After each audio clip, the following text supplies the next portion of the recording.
DK Shivakumar ಸಂಪುಟದಲ್ಲಿ big political development ಮತ್ತು twist. ಸಚಿವ ನಾಗೇಂದ್ರ ರಾಜೀನಾಮೆಗೆ ಆ 3 ಕಾರಣಗಳು ಏನೇನು ಅಂತ. ಸ್ಥಾನ ತ್ಯಾಗಕ್ಕೆ ಮುಹೂರ್ತ ಫಿಕ್ಸ್ ಮಾಡಿದ್ದೇ ವಿಪಕ್ಷಗಳ ಕಹಳೆನ ಅಂತ. ಕಾರಣ ನಂಬರ್ 1, ಅಧಿವೇಶನದಲ್ಲಿ ರಾಜೀನಾಮೆಗೆ ವಿಪಕ್ಷ ಮುಗಿಬಿದ್ದಿತ್ತು. ಬೀದಿಗಿಳಿದು ಹೋರಾಟ ಮಾಡೋದಕ್ಕೆ ಮುಂದಾಗಿದ್ದು ವಿಪಕ್ಷಗಳು, ಅಂದರೆ ಬಿಜೆಪಿ ಮತ್ತು ಜೆಡಿಎಸ್ ನಾಯಕರು.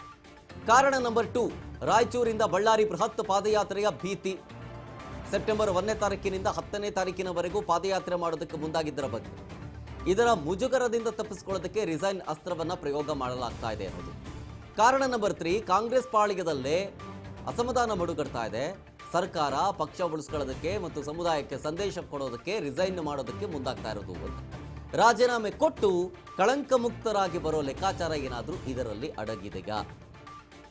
ಸಿದ್ದು ಸಂಪುಟದಲ್ಲಾಗಿದ್ದು ಕೂಡ ಅದೇನೆ, ಈಗ ಡಿ ಕೆ ಶಿವಕುಮಾರ್ ಅವರ ಸಂಪುಟದಲ್ಲೂ ಕೂಡ ಆಗ್ತಾ ಇರೋದು ಅದೇನೆ. ಅವಾಗಲೂ ಕೂಡ ನಾಗೇಂದ್ರ ರಾಜೀನಾಮೆಯನ್ನು ಪಡೆದುಕೊಳ್ಳಬೇಕು, ಕೊಡಬೇಕು ಆತ ಅಂತಂದ್ಬಿಟ್ಟು ಬಿಜೆಪಿ ನಾಯಕರು ಕೂಡ ಆಕ್ರೋಶವನ್ನು ಹೊರಹಾಕಿದ್ರು, ಪ್ರತಿಭಟನೆಗಳನ್ನು ಕೂಡ ಮಾಡಿದ್ರು. ಅದಾದಮೇಲೆ ನಾನು ಕಳಂಕ ಮುಕ್ತನಾಗಿ ಬರ್ತೀನಿ ಅಂತಂದ್ಬಿಟ್ಟು ತಮ್ಮ ಸ್ಥಾನಕ್ಕೆ ರಾಜೀನಾಮೆಯನ್ನು ಕೊಟ್ಟಿದ್ದು ನಾಗೇಂದ್ರ ಅವರು. ಈಗ ಮತ್ತೊಮ್ಮೆ ಡಿ ಕೆ ಸಂಪುಟದಲ್ಲಿ ನಾಗೇಂದ್ರಗೆ ಲಕ್ ಕುಲಾಯಿಸಿದ್ರು.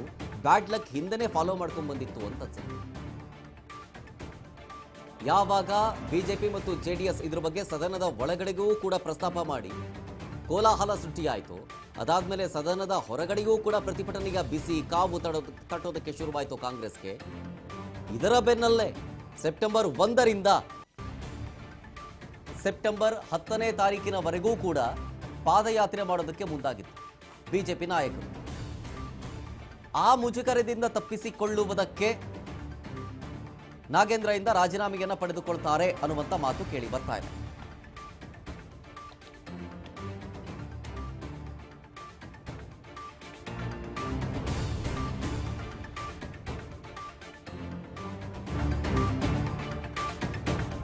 ನೋಡಿ, ರಾಜೀನಾಮೆ ಕುರಿತು ಸಿಎಂ ಒಂದೇ ವಾಕ್ಯದ ಮಾರ್ಮಿಕ ರಿಯಾಕ್ಷನ್ ಅನ್ನು ಕೊಟ್ಟರು. ಏನಂತ?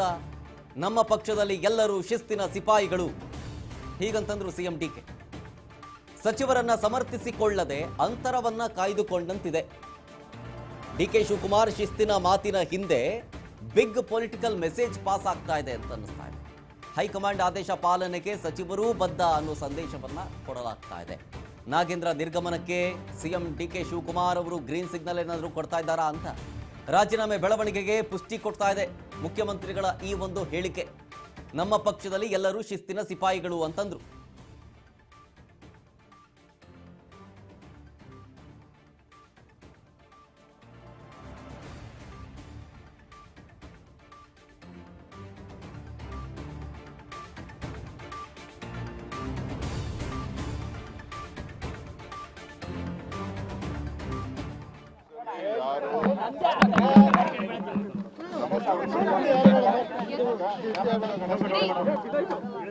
ನಮ್ಮ ಪಕ್ಷದಲ್ಲಿ ಯಾರು ಶಾಸಕರು ಮಂತ್ರಿ ಇರ್ಬೋದು, ಎಲ್ಲರೂ ಕೂಡ ಪಕ್ಷದ ಶಿಸ್ತಿನ ಸಿಪಾಯಿಗಳು. all those who are in the party, either is a worker or a MLA or a minister, all of them are very disciplined soldier of the party. That is what I can tell. ಪಕ್ಷದಲ್ಲಿ ಯಾರು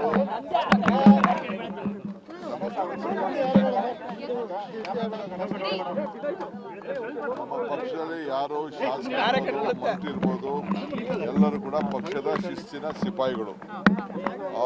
all those who are in the party.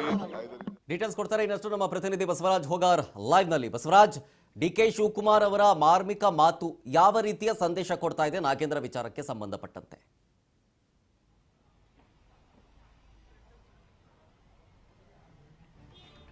ಶರತ್, ಈಗಾಗಲೇ ಸಚಿವ B Nagendra ಅವರ ರಾಜೀನಾಮೆ ವಿಚಾರಕ್ಕೆ ಸಂಬಂಧಪಟ್ಟಂತೆ ಬಹಳ ದೊಡ್ಡ ಮಟ್ಟದಲ್ಲಿ ಕೂಡ ಚರ್ಚೆ ಆಗ್ತಾ ಇದೆ. ಈಗಾಗಲೇ ನಾಗೇಂದ್ರ ಅವರೇ ಸ್ವತಃ ಸಿಎಂ ಡಿ ಕೆ ಶಿವಕುಮಾರ್ ಅವರಿಗೆ ಕರೆ ಮಾಡಿ ಒಂದ್ ಕಡೆ ತಮ್ಮ ರಾಜೀನಾಮೆ ವಿಚಾರವನ್ನ ಪ್ರಸ್ತಾಪ ಮಾಡಿದ್ದಾರೆ ಅನ್ನುವಂಥದ್ದು ಕೂಡ ಇದೀಗ ಚರ್ಚೆ ಆಗ್ತಾ ಇದೆ. ಯಾಕಂತಂದ್ರೆ ಈಗಾಗಲೇ ವಿಪಕ್ಷಗಳು ಕೂಡ ನಾಗೇಂದ್ರ ಅವರ ರಾಜೀನಾಮೆ ವಿಚಾರವನ್ನ ಇಟ್ಟುಕೊಂಡೇ ದೊಡ್ಡ ಮಟ್ಟದಲ್ಲಿ ಕೂಡ ಸದನ ನಡೆಯುವಂತ ಸಂದರ್ಭದಲ್ಲೂ ಸಹಿತ ಅದೇ ವಿಚಾರಕ್ಕೆ ಕೂಡ ಪ್ರತಿಭಟನೆ ಮಾಡಿದ್ರು. ಅದಾದ ಬಳಿಕ ಇದೀಗ ಪಾದಯಾತ್ರೆಯನ್ನು ಕೂಡ ಹಮ್ಮಿಕೊಂಡಿದ್ದಾರೆ. ಹಾಗಾಗಿ ಇವೆಲ್ಲ ವಿಚಾರಕ್ಕೆ ಸಂಬಂಧಪಟ್ಟ ಸಂಬಂಧಪಟ್ಟಂತೆ ಕೂಡ ನಾಗೇಂದ್ರ ಅವರೇ ಒಂದ್ ಕಡೆ ನನ್ನಿಂದಲೇ ಒಂದ್ ಕಡೆ ಸರ್ಕಾರಕ್ಕೆ ಡ್ಯಾಮೇಜ್ ಆಗುವಂತದ್ದು ಬೇಡ, ಹಾಗಾಗಿ ನಾನೇ ಒಂದು ರಾಜೀನಾಮೆ ಕೊಡ್ತೀನಿ ಅನ್ನುವಂತ ಮಾತನ್ನು ಕೂಡ ಸಿಎಂ ಡಿ ಕೆ ಶಿವಕುಮಾರ್ ಅವ್ರಿಗೆ ಹೇಳಿದ್ದಾರೆ ಅನ್ನುವಂಥದ್ದು ಕೂಡ ಒಂದ್ ಕಡೆ ಚರ್ಚೆ ಆಗ್ತಾ ಇದೆ. ಹಾಗಾಗಿ ಈ ಒಂದು ವಿಚಾರಕ್ಕೆ ಸಂಬಂಧಪಟ್ಟಂತೆ ಕೂಡ ಸಿಎಂ ಡಿ ಕೆ ಶಿವಕುಮಾರ್ ಅವರ ಒಂದು ರಿಯಾಕ್ಷನ್ ಏನಿದೆ ಬಹಳ ಕುತೂಹಲಕ್ಕೆ ಎಡೆ ಮಾಡಿಕೊಡ್ತಾ ಇದೆ. ಯಾಕಂತಂದ್ರೆ ನಾವು ಹಲವಾರು ರೀತಿ ಸಂದರ್ಭಗಳಲ್ಲಿ ಕೂಡ ನಾಗೇಂದ್ರ ರಾಜೀನಾಮೆ ಏನೋ ಅವ್ರ ಮೇಲೆ ಪ್ರಕರಣ ಇದೆ, ಆದ್ರೂ ತಾವು ಅವರಿಗೆ ಸಚಿವ ಸ್ಥಾನ ಕೊಟ್ಟಿದ್ದೀರಿ ಅನ್ನುವಂತ ವಿಚಾರ ಕೇಳಿದಂತ ಸಂದರ್ಭದಲ್ಲಿ ಡಿ ಕೆ ಶಿವಕುಮಾರ್ ಅವರು ಹೇಳ್ತಿದ್ರು,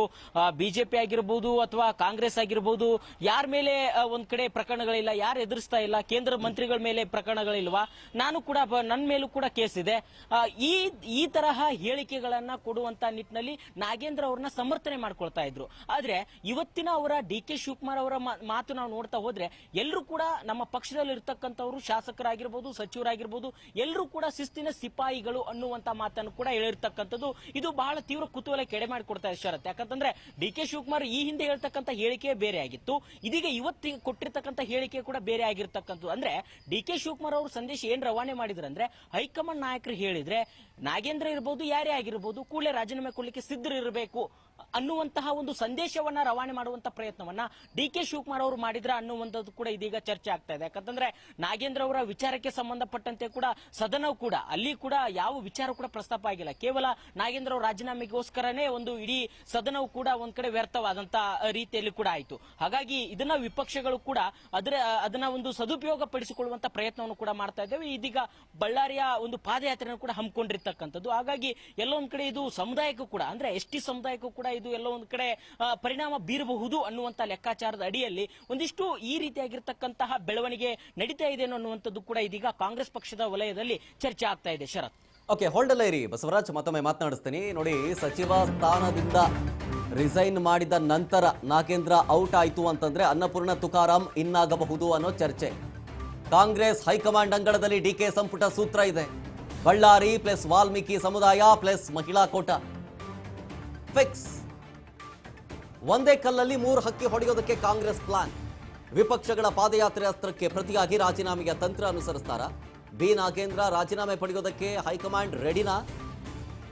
ಸಚಿವ ಸ್ಥಾನ ಸಿಗದೆ ಕುದಿತಾ ಇರುವ ಹಿರಿಯ ಆಕಾಂಕ್ಷಿಗಳಿಗೆ ಇದೊಂದು ರೀತಿಯಾಗಿ ಬಂಪರ್ ಲಾಟ್ರಿ. ಸಂಪುಟ ಅಸಮಾಧಾನ ತಣಿಸೋದಕ್ಕೆ ವರಿಷ್ಠರ ಮಾಸ್ಟರ್ ಪ್ಲಾನ್ ಇದು. ನಾಗೇಂದ್ರ ಸ್ವಇಚ್ಛೆಯಿಂದ ರಾಜೀನಾಮೆ ಕೊಟ್ಬಿಟ್ರೆ ತಕ್ಷಣವೇ ಅಸ್ತು ಅಂತಂದ್ಬಿಟ್ಟು ಆ ಸ್ಥಾನಕ್ಕೆ ಅಸಮಾಧಾನಿತ ಆಕಾಂಕ್ಷಿಗಳನ್ನ ತುಂಬಿಸಿಕೊಳ್ಳುವಂತ ಪ್ರಯತ್ನಗಳು ಈಗ ಆಗತ್ತೆ. ಇದ್ರ ಬಗ್ಗೆ ಇನ್ನಷ್ಟು ಮಾಹಿತಿ ಕೇಳ್ತೀನಿ. ನಮ್ಮ ಪ್ರತಿನಿಧಿ ಬಸವರಾಜ್ ಲೈವ್ ನಲ್ಲಿ ಇದ್ದಾರೆ. ಬಸವರಾಜ್, ಒಂದೇ ಕಲ್ಲಲ್ಲಿ 3 ಹಕ್ಕಿ ಹೊಡೆಯೋದಕ್ಕೆ ಪ್ಲಾನ್ ಮಾಡ್ತಾ ಇರೋದು ಹೈಕಮಾಂಡ್ ನಾಯಕರು. ಅಂದ್ರೆ ನಾಗೇಂದ್ರ ಅವರು ರಿಸೈನ್ ಮಾಡಿದ್ರೆ ಅದರಲ್ಲಿ ವಾಲ್ಮೀಕಿ ಸಮುದಾಯದ ವಿಚಾರಕ್ಕೆ ಸಂಬಂಧಪಟ್ಟಂತೆ, ಬಳ್ಳಾರಿ ಪಾದಯಾತ್ರೆ ವಿಚಾರಕ್ಕೆ ಸಂಬಂಧಪಟ್ಟಂತೆ ಮಹಿಳಾ ಕೋಟಾವನ್ನು ಕೂಡ ಫಿಕ್ಸ್ ಮಾಡೋದು, ಅಸಮಾಧಾನಿತರಿಗೆ ಚಾನ್ಸ್ ಕೊಡೋದು, ಇದೆಲ್ಲವೂ ಕೂಡ ವರ್ಕೌಟ್ ಆದಂತಾಗುತ್ತಲ್ವಾ?